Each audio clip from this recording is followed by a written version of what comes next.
My name is Kanti Rai. I come from New York.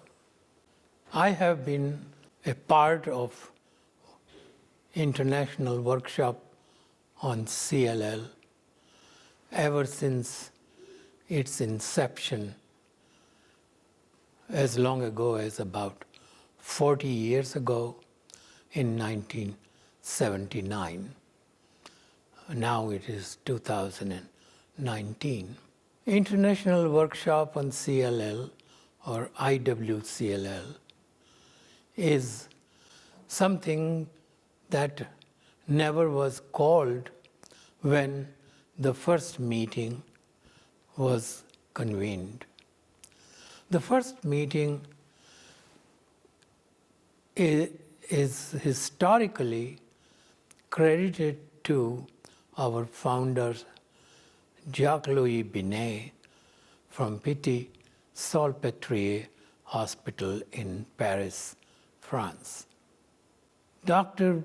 Binet had organized a sort of informal get-together of doctors and scientists working on a disease called chronic lymphocytic leukemia, or CLL, to come and give each one's thought and discuss and criticize and move on for the progress in understanding this disease a little better and finding better treatment of this disease.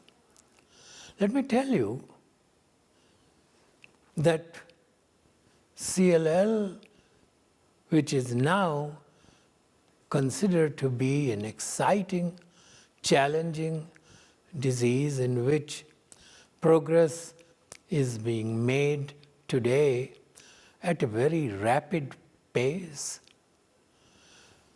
did not always used to be this exciting a disease.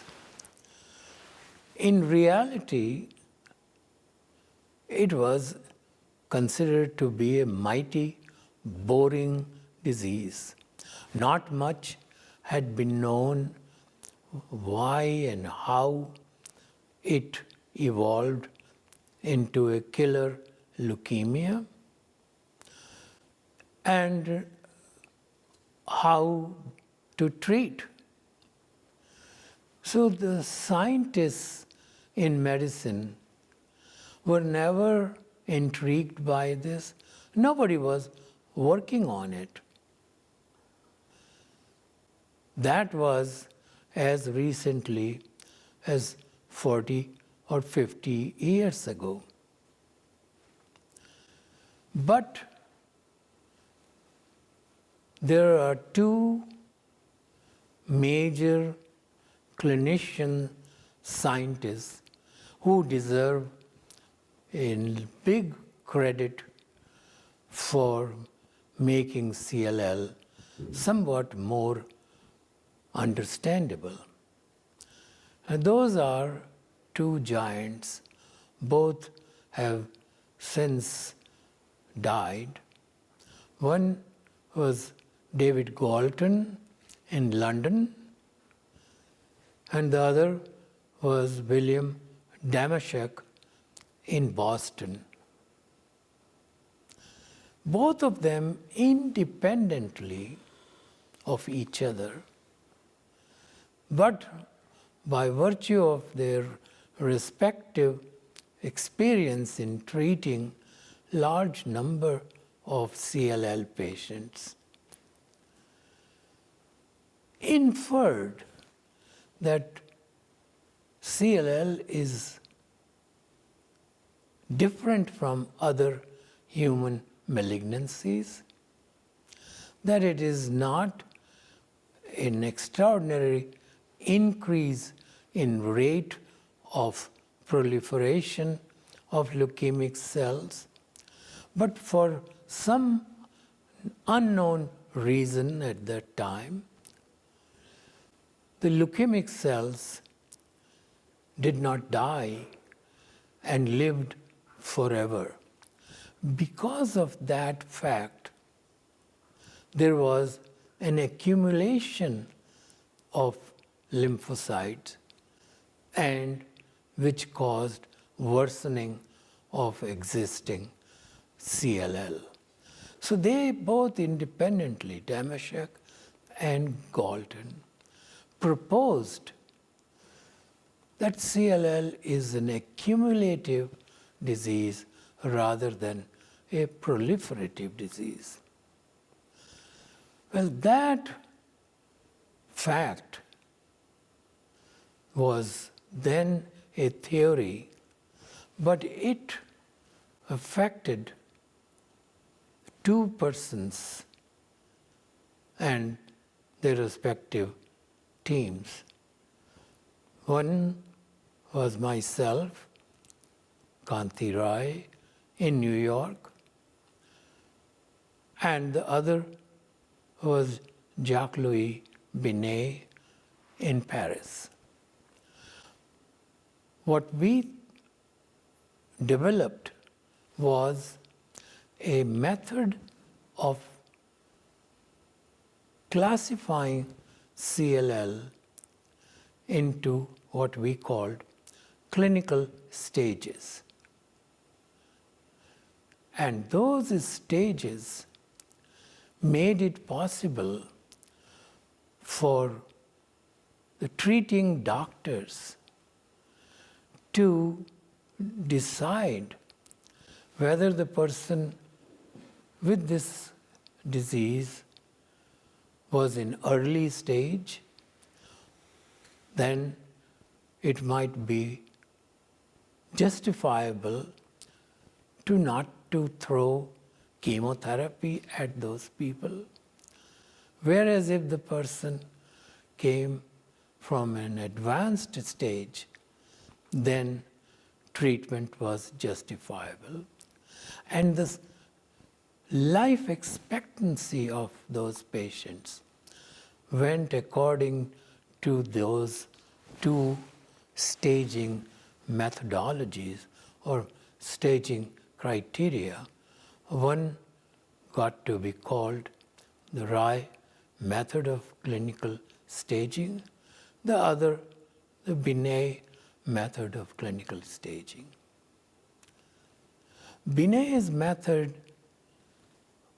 came a few years after the Rai staging. But soon after Dr. Binet proposed his method, he convened a small meeting of CLL specialists. Several of us came from the US, several from the European countries, and we all came for a 2-day meeting in Paris. Looking back, that 1979 meeting was called International Workshop on CLL, and its first meeting in Paris in 1979. With that brief history and development of CLL, iwCLL started to take on a life of its own, so that within a matter of 10 years, the group of 12 or 13 persons who had met originally in Paris started to mushroom. Every 2 years, iwCLL was organized in a different country, a different city, to the extent that from the original 1979-12 12, 13, in 2017, when we met in New York, we were more than 1,200 CLL specialists. And this year in 2019, meeting in Edinburgh, we are in excess of 1,300 attendees. It is important to summarize that because of the clinical staging, making it possible for doctors to plan treatment according to the person's seriousness of illness, it also simultaneously became possible for scientists doing laboratory research to ask relevant and valid questions about the physiology and pathology of this disease. And these get-togethers every 2 years of iwCLL workshop, collaborations became possible. People started to argue, fight, discuss, agree, disagree, and it became a large working group who enjoyed working with each other, collaborating with each other, conversing with each other during the time between 2 years of formal iwCLL workshop. And those collaborative works eventually led to improved understanding of molecular physiology of this disease, and pharmaceutical industries started to be intrigued and started to develop better and more effective drugs with little or no side effects or toxicities.